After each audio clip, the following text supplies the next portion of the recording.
오늘 우리에게 주신 하나님의 말씀 누가복음 10장 38절에서 42절까지입니다. 하나님의 말씀입니다. 그들이 길 갈 때에 예수께서 한 마을에 들어가심에 마르다라 이름하는 한 여자가 자기 집으로 영접하더라. 그에게 마리아라 하는 동생이 있어 주의 발치에 앉아 그의 말씀을 듣더니 마르다는 준비하는 일이 많아 마음이 분주한지라. 예수께 나아가 이르되 주여, 내 동생이 나 혼자 일하게 두는 것을 생각하지 아니하시나이까. 그를 명하사 나를 도와주라 하소서. 주께서 대답하여 이르시되 마르다야 마르다야, 내가 많은 일로 염려하고 근심하나 몇 가지만 하든지 혹은 한 가지만이라도 족하니라. 마리아는 이 좋은 편을 택하였으니 빼앗기지 아니하리라 하시니라. 아멘. 우리 옆에 계신 분들 함께 축복하시죠. 예수님의 이름으로 축복합니다. 하나님의 은혜가 여러분들과 함께 하시기를 바랍니다. 여러분, 항저우 아시안게임 재밌게 보십니까? 금메달 따고 또 열심히 최선을 다하는 운동선수들 보면서 잘한다, 자랑스럽다 그럽니다. 어저께 야구 이겼어요. 그렇죠? 금메달 못 딸 줄 알았는데 대만 이기고 금메달 땄어요. 축구도 일본 이기고 또 금메달 땄어요. 어저께 저녁 기분 좋게 주무셨죠? 근데 사실은 야구에서 금메달 따고 축구에서 금메달 따는 것은요, 그냥 할 만한 거 해낸 거예요.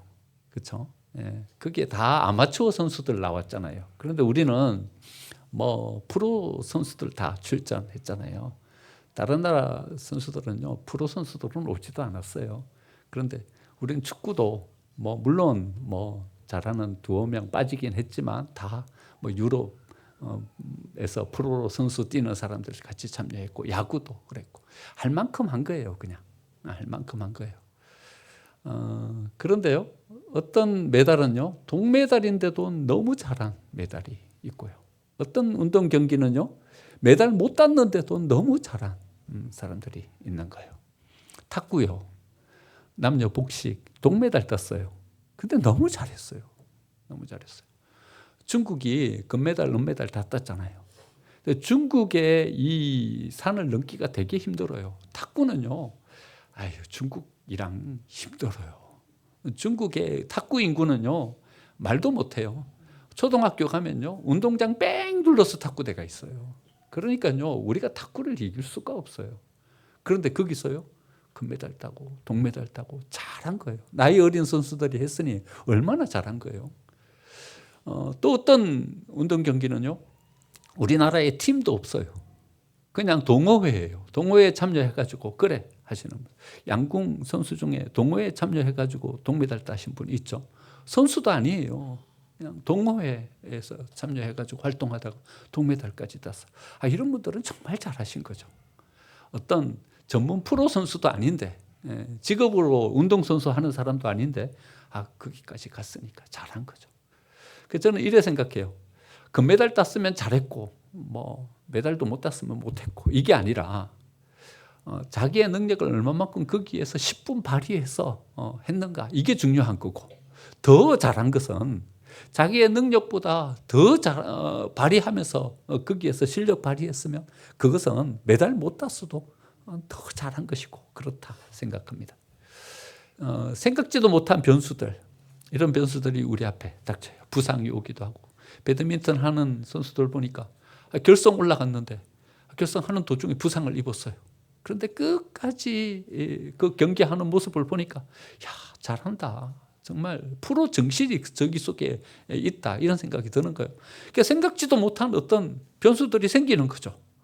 하지만 거기에 굴하지 않고 그것을 이기고 나아가는 거, 이게 잘하는 거죠. 우리의 인생도 저는 그렇다 생각합니다. 할 만큼 해요. 저 사람은 원래 머리도 좋고 능력도 있어. 근데 잘 살아. 그러면 잘 사는 거예요. 그거는 그냥 사는 거죠. 근데 어려움이 닥치고 여러 가지 힘든 일이 생겨. 그런데도 굴하지 않고 또 헤치고 나아가서 서고, 또 헤치고 나아가서 서고, 그러면 그거는 진짜 잘 사는 거죠. 저는 믿음도 그렇다고 생각해요. 시험도 없고 평안해. 그런데 잘 믿어. 그러면 믿는 거예요. 그냥 믿는 거죠. 그런데 시험도 많고 어려움도 많아. 그런데 굴하지 않고 믿음의 자리에 서서 굳건히 그 자리를 지키면서 나아가. 그러면 그건 진짜 잘 믿는 거죠. 그건 큰 믿음인 거죠. 여러분, 우리 앞에 예기치 못한 일들이 벌어져요. 생각지도 못한 사건들이 생기고요. 생각지도 못한 질병들이 우리를 찾아와요. 그런데도 우리의 삶을 잘 지켜가는 것, 이게 복된 거죠. 또 오늘 한번 저랑 같이 한번 묵상해 보려고 하는 사람은요, 마르다라는 사람이에요. 마르다는요, 생각지도 못한 어려움들을 겪은 사람이에요. 부모님이 일찍 돌아가셨어요. 그 당시에는요, 10대 후반, 20대 초반 때만 다 시집 가는데 마리아, 마르다, 나사로까지 다 결혼 안 한 거 보니까 아직 청소년이에요. 청소년인데 부모님이 둘 다 돌아가셨어요. 여러분, 얼마나 어렵겠어요. 청소년, 소녀 가장으로 삶을 살아가야 되는 거예요. 요즘처럼 국가에서 어떤 보장을 해주는 그런 삶도 아니에요. 다들 자기 살기에 바쁜 로마 지배 아래서 살아가고 있었잖아요. 그러니까 얼마나 힘겨운 삶이에요. 거기에서 청소년, 소녀 가장으로 살아가야 돼요. 그런데 엎친 데 겹친 격으로 나사로는 병약한 사람이에요. 마르다의 오빠예요. 그렇죠? 오빠인데 성경을 쭉 읽어보면요, 누가 가정의 살림을 다 살고 있냐 하면요, 마르다가 다 살고 있는 거예요. 오늘 본문에도 보니까 마르다가 자기 집으로 예수님을 초청했다 이러잖아요. 그러니까 나사로의 집이 아니라 마르다의 집이라고 이렇게 표현하는 것으로 봐서 그 살림을 누가 다 감당하고 있냐 하면요, 마르다가 다 감당하고 있는 거예요. 자기가 다 책임져야 돼요. 자기가 다 짊어지고 가야 돼요. 누구 하나 돌봐주는 사람 없는 그런 삶 속에서 꿋꿋이 그 삶을 헤쳐가야 되는 이런 이 어려움에 직면하고 있는 사람이 바로 이 마르다의 삶이었던 거죠. 여러분, 이 살기가 너무 어렵기 때문에 누구 하나 도와주는 사람이 없어요. 그래서 하나님은요, 우리에게 이런 계명을 주시는 거예요. 추수하다가 그 기퉁이에 있는 거기는 추수하지 말고 놔둬라. 그러니까요, 끝까지 모든 것들을 싹 추수해가지고 자기 곳간에 다 들이면 안 되는 거예요. 귀퉁이는요, 놔둬야 돼요. 그래야 객가, 고아와 가부, 먹고 살기 어려운 사람들이 그거라도 좀 가지고 가서 먹죠. 이 추수하다가 좀 떨어져요. 떨어지면요, 그것까지 싹 주워서 가면 안 되는 거예요. 좀 놔둬야 돼요. 그래야지 자기 분깃이 없는 사람이 들판으로 나아가서 떨어진 곡식 그거라도 주워다가 자기 생계 유지하죠. 11조 내야 돼요. 왜 11조를 내라고 하냐 하면요, 자기가 거두어들인 거 싹 자기만 먹고 살지 말라는 거예요. 분깃이 없는 레위인과 객가, 고아와 가부들은 뭐 먹고 살아요. 그러니까 그 사람들의 생계를 유지할 수 있도록 가진 것의 11조는 내놓고 함께 나누라고 그렇게 말하는 거죠. 근데 그래 살아요? 그래 못 살아요. 내 코가 석자야. 내가 어려워. 근데 여러분, 어렵다고 하지만 똑같은 어려움이에요? 똑같은 어려움이 아니에요. 어떤 사람은요, 집을 사고 차를 못 사서 어려워요. 더 좋은 차, 더 좋은 집에 살고 싶은데 그걸 못 가져서 어려워요. 근데 어떤 사람은요, 삼겹살 한 번 마음껏 구워 먹지 못하는 삶을 살아가는 사람이 있어요. 어떤 사람은요, 더 풍요로운 더 좋은 것을 못 누려서 어려워요. 어떤 사람은요, 5년 6년 지났는데 건강검진을 한 번 못 받은 분이 계셔요. 우리 교회에도 계셔요. 저는 듣고 깜짝 놀랐어요. 야, 이런 삶을 살고 계시는 분도 있구나, 이런 생각을 했어요. 어려움이라고 똑같은 어려움이 아니에요. 하지만 내가 어렵고 힘들지만요, 내놓아야 돼요. 그래야 함께 먹고 함께 살죠. 그런데요, 삶이라는 게 이렇지 않은 거예요. 자기 코가 석자야. 자기가 어려워. 마리아와 마르다와 나사로의 삶은요, 힘겹고 어려운 그 모든 것들을 자기 어깨에 그 청소년이 다 짊어지고 살아가야 되는 그런 삶이었다는 거죠. 누군가의 손길을 기대하기 어려워요. 자기가 해결해야 돼요. 누군가 도움, 그거 생각하기 어려워요. 자기가 이 문제 해치고 나아가야 돼요. 그런 어려움에 직면하고 있는 사람이 바로 마르다였다는 거죠. 그러니까 자기가 뭘 하지 않으면 오늘 가족들은 굶어야 되는, 자기가 뭔가를 헤쳐가지 않으면 오늘 따뜻한 이불 덮고 자기는 어려운 그런 삶을 살아가고 있었던 사람이 마르다였다는 거죠. 색깔은 조금 다르지만 사실 우리가 이 세상 가운데 겪고 있는 어려움도 똑같아요. 얼마나 경쟁이 치열해요. 우리 젊은이 공동체, 다음 세대들 살아가는 삶을 보면요, 얼마나 경쟁이 치열한지요. 여러분, 누가 자기 자리를 얻었다고, 어떤 사람이 자리를 못 얻었다고 이렇게 데리고 와가지고 그 자리를 같이 누리는 사람이 있어요? 자기 얻은 자리 절대로 내주지 않아요. 이 자리는요, 자기가 딱 차지하고 지켜야 되는 그런 자리예요. 자기가 이득을 좀 얻었어요. 이득을 얻었다고 주위를 둘러보면서 이득을 못 얻은 사람들에게 나눠줘요? 그런 거 기대하기 어려운 세상이 지금 우리가 살아가고 있는 삶이에요.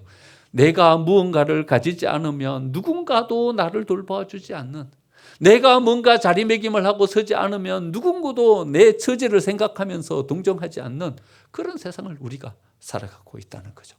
그래서 어쩌면 마르다가 살아가고 있는 이 삶이 지금 현재 우리가 살아가고 있는 우리의 삶과 비슷한 것이 아닌가. 자기가 책임져야 하고, 자기가 헤쳐가야 되고, 자기가 해결해야 되는 그런 삶을 우리가 살아가고 있다는 거죠. 그런데요, 이 마르다에게 예수님이 찾아오십니다. 38년 된 병자를 찾아오셨던 것처럼요. 38년 된 병자, 아무도 돌봐주는 사람이 없어요. 자기의 삶, 자기가 해결해야 돼.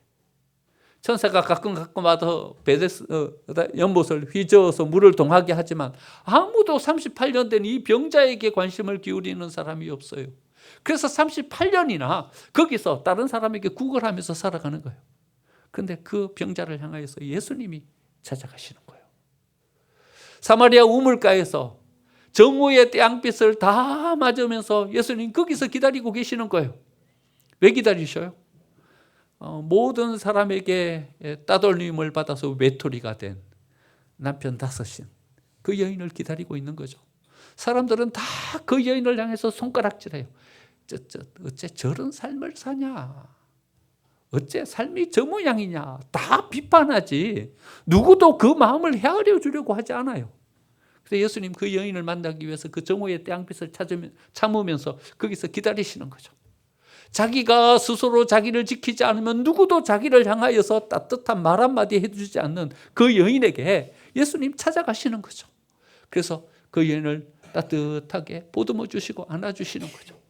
오늘 마르다, 그 가냘픈 어깨 위에 그 가족의 생계라는 모든 것을 다 짊어지고 살아가야 되는, 자기 스스로 해결하지 않으면 오늘 저녁 먹을 끼니를 해결할 수 없는 그 삶을 살아가는 마르다를 향하여서 예수님 찾아가시는 거죠.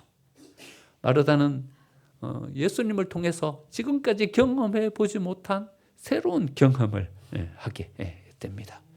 한 사건을 경험하게 됩니다. 원래 나사로는 병약한 사람이었어요. 그래서 나사로가 그 가족의 생계를 책임지는 것이 아니라 마르다가 모든 것을 책임지고 있었어요. 병약한 오라버니를, 오빠를 함께 데리고 살아가야 되는 그런 상황이었던 거죠. 그런데요, 이 나사로의 병이 갑자기 악화된 거예요. 이니 이어가기도 어려운데 변변한 치료를 받을 수 있겠습니까? 변변한 치료를 받을 수 있는 상황도 못 되는 거예요. 약 한 번 못 써보고, 의사에게 한번 자기 오빠 데리고 가보지도 못하고 오빠가 죽게 생긴 거예요. 그런데 마침 예수님이 예루살렘에 올라오셨다는 이야기를 들은 거예요. 그래서 사람들 급히 보냈어요. 예수님 빨리 우리 집에 오십시오. 우리 오라버니 나사로가 병들어서 곧 죽게 되었습니다. 빨리 오셔서 좀 고쳐주십시오. 아니, 베다니에서 예루살렘까지 거리가 2.5km, 오리밖에 안 돼요. 마음 먹고 빨리 오면요, 한 30분, 40분이면 올 수 있는 그런 거리예요. 안 오시는 거예요, 예수님이요. 기다려도 안 오시는 거예요. 결국 나사로는 세상을 떠나버리고 맙니다. 이제는요, 의지하고 살아갈, 그래도 그나마 세 명이서 서로에게 힘이 되고 서로에게 격려가 되고 의지가 되었어요. 그런데 이 가족을 잃어버린 거예요. 아버지 어머니가 돌아가셨을 때의 슬픔보다 어쩌면 더 슬펐을런지도 몰라요. 그래도 오라버니가 있어서 의지하고 서로 힘이 되어주던 그런 삶이었는데 죽어버리고 나니까 절망이에요. 여러분, 마리아와 마르다가 가진 절망은요, 여기에서 끝나는 것이 아니에요. 여러분 상속은요, 그 당시 고대 사회 상속은 어떻게 상속되냐 하면요, 남자에게만 상속이 돼요. 여자에게는 상속이 안 돼요. 아버지가 물려준 집, 그리고 근근히 살아갈 수 있는 약간의 재산, 그것을요 누구에게 몽땅 빼앗기게 생겼냐 하면요, 가장 가까운 남자 친척에게 몽땅 다 빼앗기게 생긴 거예요. 여러분 하루아침에 거리로 나앉게 된 상황이 돼버린 거예요. 이제 모든 것이 끝났어요. 예수님이 오셔도 이제 뭔가를 해결해 줄 수 있는 방법이 없어요. 아니 집도 없이 재산도 없이 마리아와 마르다는 이제 어째 살아가야 돼요. 모든 것이 다 끝나버린 그때서야 예수님이 찾아오시는 거예요. 오시려면 좀 일찍 오시지. 나사로를 좀 그 병에서 고쳐주시지. 왜 이제 오시는 거예요? 근데 예수님은 알지 못하는 이런 말씀을 하시는 거예요. 내 오라비가 다시 살아나리라. 무슨 말이요? 내 오라버니가 다시 살아나리라. 마르다는 평소에 예수님이 가르쳐 주신 대로 대답을 합니다. 예수님, 마지막 부활 때에는 내가 다시 살아날 줄 믿습니다. 예수님 또 이런 말씀하시는 거예요. 아니다. 아니다. 나는 부활이요 생명이다. 나를 믿는 자는 죽어도 다시 산다. 이런 말씀하시는 거예요. 그래서 마르다가 그 말씀을 붙잡습니다. 그리고 믿음의 고백을 합니다. 주는 그리스도시요 세상에 오시는 하나님의 아들이신 줄 내가 믿습니다. 고백하자 예수님은 그 믿음을 받으시고 나사로의 무덤으로 가십니다. 그리고는 죽은 지 나흘이나 지난 그 무덤을 여시고 거기서 나사로를 살려내십니다. 여러분 이 사건을 이렇게 한번 살펴보면요, 예수님의 행보가 좀 이상해요. 그렇죠? 굳이 여기까지 갈 필요가 있어요? 어차피 고쳐주시고 어차피 살려주실 거 마르다가 좀 덜 힘들게 이런 절망과 이런 좌절을 경험하지 않게 좀 일찍 오셔가지고 고쳐주시면 안 돼요? 그 먼 거리도 아닌데 한 40분이면 빨리 오시면 오실 수 있는 거리인데 바쁘더라도 고쳐주시고 가서 또 다른 일 보시면 안 돼요? 멀리 있었던 것도 아닌데. 그런데 성경을 천천히 읽어보면요, 예수는 의도적으로 안 오세요. 의도적으로 안 오세요. 일부러 늦추시는 거예요. 나흘을 기다리는 거예요. 나사로가 죽도록 기다리는 거예요. 마르다가 그 슬픔과 그 아픔을 고스란히 짊어지도록 기다리는 거예요. 예수님 마르다에게 도대체 뭘 주시려고 하는 걸까요? 예수님 이 사건을 통해서 도대체 뭘 깨닫게 해주시려고 하는 걸까요? 우리는 말씀을 이렇게 살펴보면서 알게 돼요. 예수님은요 곧 돌아가시는 거예요. 나사로를 살려주시고 난 다음에요, 며칠 후에 예수님은 예루살렘에서 십자가를 지시고 돌아가셔요. 이제 떠나시는 거예요. 마리아와 마르다를 떠나시는 거예요. 이제는 다시 와서 그들을 위로할 수도 없어요.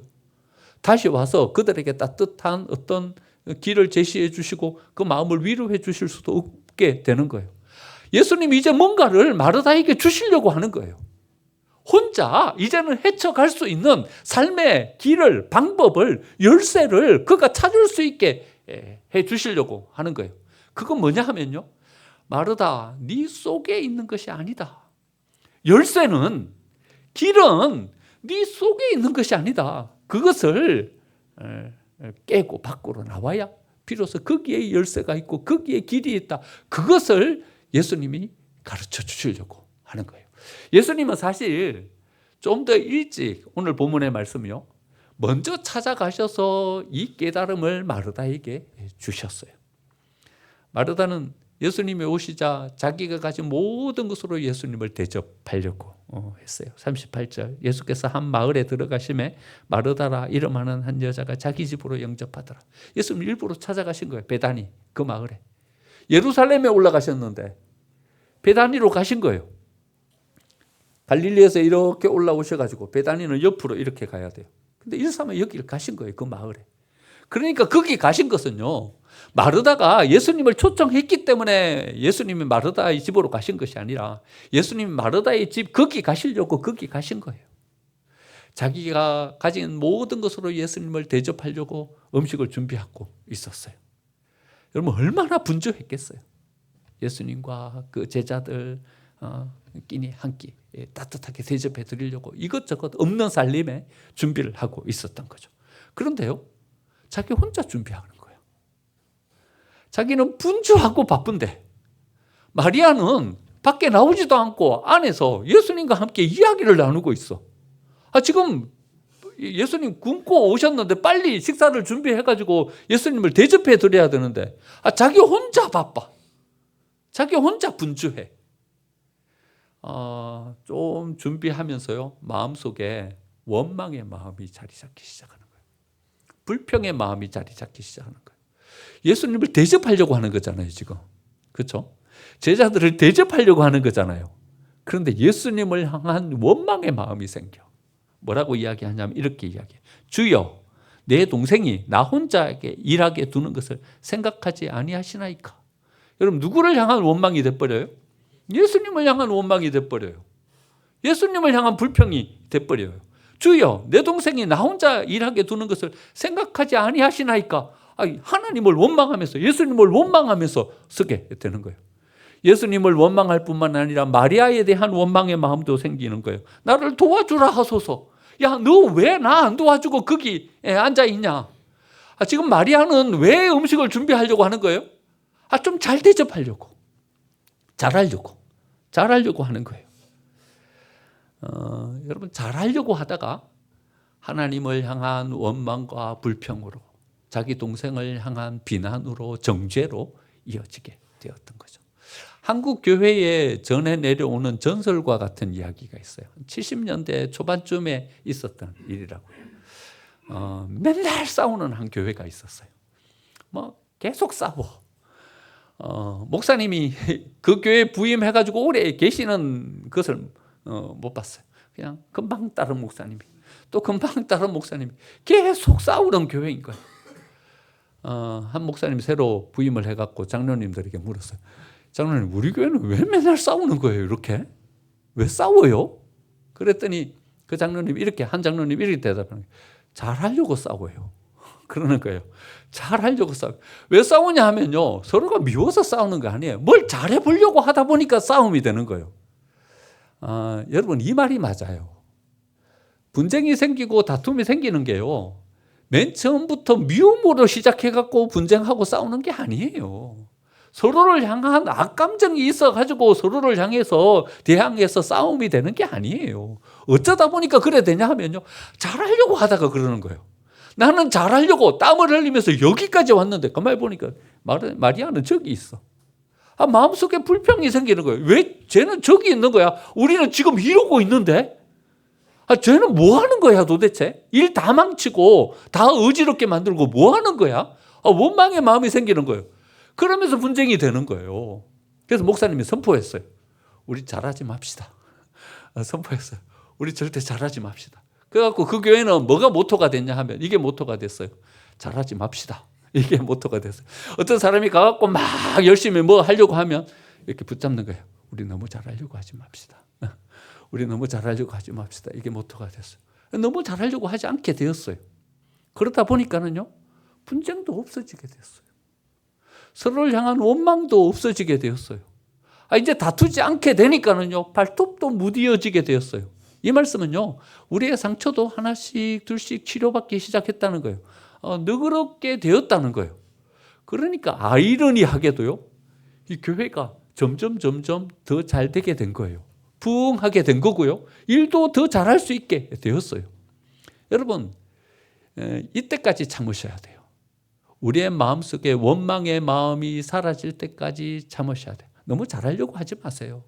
잘하려고 하다가 원망의 마음이 생겨버리면요, 잘하려고 하는 이것도 온데간데 없어져 버리고 마음 가운데 뭐만 남냐 하면요, 마르다처럼 하나님을 향한 원망의 마음과 동료들을 향한 비난의 마음밖에 남는 게 없게 되는 거예요. 여러분, 득되는 게 뭐예요? 하나도 득되는 게 없어요. 일도 망치고 하나님을 향한 불신앙이 돼버리는 거고 동료를 향한 정죄와 비난의 마음이 돼버리는 거고. 여러분, 너무 잘하려고 하지 마세요. 언제까지 기다려야 되냐 하면요, 우리의 마음 가운데 동료를 향한 비난과 원망의 마음이 없어질 때까지, 내가 성숙할 때까지 참으셔야 돼요. 여러분, 내가 혼자 잘하고 헌신하는데도 그런 비난의 마음이 안 생기면 그때는 잘하셔도 돼요. 열심히 최선을 다해서 헌신하면서 가셔도 돼요. 그런데 동료를 향한 비난의 마음과 하나님을 향한 원망의 마음이 생기면요, 내가 성숙하지 않았는데 너무 과소비하고 있구나, 이래 생각하시면 돼요. 참으시면 돼요. 예수님 마르다를 부르시는 거예요. 마르다야, 마르다야 부르시는 거예요. 2번이나 부르셨어요. 위로하시는 거죠. 그러면서 이렇게 말씀하셔요. 야, 몇 가지만이라도 족하다. 한 가지만이라도 괜찮다. 말씀하시는 거예요. 여러분, 마르다는요, 마르다 자기 안에 갇혀 있었어요. 자기가 하고 싶은 것을 하는 거예요. 자기 안에 갇혀 있다 보니까 하나님이 뭘 원하시는지에 대한 것은 생각지 못하는 거예요. 예수님이 여기 왜 오셨어요? 여러분, 청소년, 소녀, 가장이 살아가는 3명, 그 살아가는 집에 예수님이 대접받으려고 여기 오셨겠어요? 예루살렘으로 올라오셔갖고 의도적으로 발걸음을 하셔갖고 마르다의 집까지 찾아온 것이 뭔가 줄인 끼니 한 끼를 어떻게 해서든지 해결해 보시려고 여기 찾아오신 거예요? 그게 아니라요, 이 남매에게 뭔가를 주시려고 오시는 거예요. 말씀으로 위로하시고 그들의 길을 제시해 주시고 그들에게 뭔가를 주시려고 온 거예요. 마리아가 제대로 본 거예요. 마리아가 칭찬받은 이유는 예수님이 그들에게 어떤 마음을 가지고 오셨는지, 하나님이 우리에게 뭘 주시려고 하는지 그것을 제대로 간파하고 섰기 때문에 그런 거죠. 여러분, 우리를 깨고 나가야 돼요. 우리를 깨고 나가서 하나님께로 가야 돼요. 거기에 답이 있고요, 거기에 길이 있어요. 여러분, 우리 안에는 길이 없어요. 우리 안에는 답이 없어요. 우리 안에는요, 내가 가진 이기심과 내가 가진 이 고정관념과 내가 가진 생각, 여기에 붙잡히게 되는 거예요. 이 문을 열고 밖으로 나가야 거기에서 우리는 답을 찾을 수 있게 되는 거죠. 오병이어의 기적을 베푸시고 난 다음에요, 예수님은 기도하러 산으로 올라가셨어요. 그리고는 제자들에게 배를 태워서 갈릴리를 건너가라고 명령하셨어요. 그런데 갈릴리를 건너가다가요, 예기치 못한 풍랑을 만나게 되는 거예요. 풍랑을 만나서 노를 젓고, 어떤 사람은 닷을 붙잡고 있고, 어떤 사람은 물을 퍼내고 하는데 도무지 배가 앞으로 나가질 못하는 거예요. 풍랑이 심해서. 산 위에서 예수님이 기도하시다가 보니까 제자들이 거기서 고난받고 있는 거예요. 그래서 예수님이 급히 내려오셔서 풍랑을 잔잔하게 해주시죠. 문제가 해결돼 버렸어요. 여러분, 문제가 어째 해결됐어요? 여러분, 여기에서의 우리의 관점을 한번 딱 멈추고 바라봐야 돼요. 여러분, 문제가 어떻게 해결됐어요? 답이 어디 있어요? 열쇠가 어디에 있어요? 배 밖에 있어요. 배 밖에 있어요. 배 안에 있지 않아요. 여러분, 열심히 노를 저어서 문제가 해결됐어요? 물을 열심히 퍼내가지고 문제가 해결됐어요? 배 밖에 문제 해결의 키가 있는 거예요. 베드로는요, 이걸 아는 사람이었어요. 그래서 베드로는 예수님께 이렇게 이야기하는 거죠. 나를 명하사 배 밖으로 나오게 하소서. 여러분, 베드로가 뛰어난 점은요, 이것을 바라볼 수 있는 통찰이 베드로에게 있었다는 거예요. 나를 명하사 거기서 나오라 하소서. 물론 가다가 물에 빠지기도 했어요. 하지만 베드로는요, 이것을 바라볼 수 있는 안목과 통찰을 가지게 됐어요. 문제를 해결할 수 있는 답은 내 안에 없구나. 밖으로 나가야, 예수님을 만나야 비로소 거기에서 우리는 답을 찾을 수 있는 것이고 거기에서 길을 찾을 수 있는 것이구나 알게 됐던 거죠. 그래서요, 제자들 가운데 가장 뛰어난 제자가 되었어요. 여러분, 베드로가 왜 가장 뛰어난 제자가 되었어요? 이 믿음과 이 안목이 있었기 때문에요. 예루살렘 교회의 수장이 되었어요. 여러분, 더 뛰어난 많은 지도자들이 거기 있었어요. 근데 왜 베드로가 예루살렘 교회의 수장이 되었어요? 이 믿음의 안목이요, 이 통찰이 있었기 때문에요. 우리 안에는 답이 없다. 밖으로 나가야 거기에 답이 있고 거기에 길이 있다. 나중에요, 로마 교회, 전 세계 교회를 다스리는 수장이 되었어요. 리더가 되었어요. 여러분, 어부 출신의 베드로가 어떻게 로마 교회를 이끌어가는 리더로 설 수 있었어요? 그것은요, 이 안목요, 이 통찰요. 우리 안에는 답이 없다. 밖으로 나가서 예수님을 만나고 그 말씀을 들을 때 비로소 우리는 답을 찾을 수 있고 길을 찾을 수 있다. 여기에 대한 통찰이 있었기 때문에 베드로는 리더로서 교회를 이끌어갈 수 있었던 거죠. 열심히 음식 준비해서 대접하면요, 자기 만족은 얻을 수 있어요. 사람 보내서 예수님 초청하고 애쓰면요, 나사로가 세상 떠난 것에 대해서 덜 미안할 수는 있어요. 열심히 노젓고 물 퍼내면요, 그래도 우리의 삶 열심히 잘 살았다, 자위할 수는 있어요. 하지만 여러분, 이게 문제를 해결할 수 있는 답이에요? 거기엔 답이 없어요. 이건 답이 아니에요. 단지 거기 속에서 우리의 자기 만족을 얻을 뿐인 거예요. 여러분, 우리는 답을 찾아야 되는 사람이에요. 길을 명확하게 알아야 되는 사람이에요.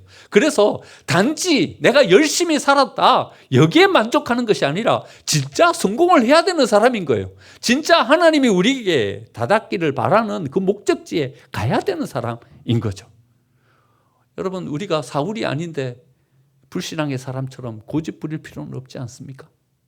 여러분, 우리는 바로가 아닌데 하나님 모르는 사람처럼 우리의 마음을 완악하게 해서는 안 되지 않습니까? 여러분, 우리의 이 문을 열고 밖으로 나아가서 예수님을 만나면 거기서 예수님이 우리에게 허락해 주시는 답을 찾게 되는 줄 믿습니다. 답을 찾으면 어떻게 됩니까? 답을 찾으면 어떻게 됩니까? 그러면 이제 우리는요, 누군가에게 답이 되는 삶을 살아가야 합니다. 요한복음 14장 12절에서 이렇게 말씀하십니다. 내가 진실로 진실로 너희에게 이르노니 나를 믿는 자는 내가 하는 일을 그도 할 것이요 또한 그보다 큰 일도 하리라. 답을 찾으셨어요? 그러면 누군가에게 답이 되는 삶을 살아가야 합니다. 지난달 당회하면서요, 장로님들과 함께 마태복음 8장 말씀을 묵상했어요. 백부장의 하인이 중풍병이 걸린 거예요.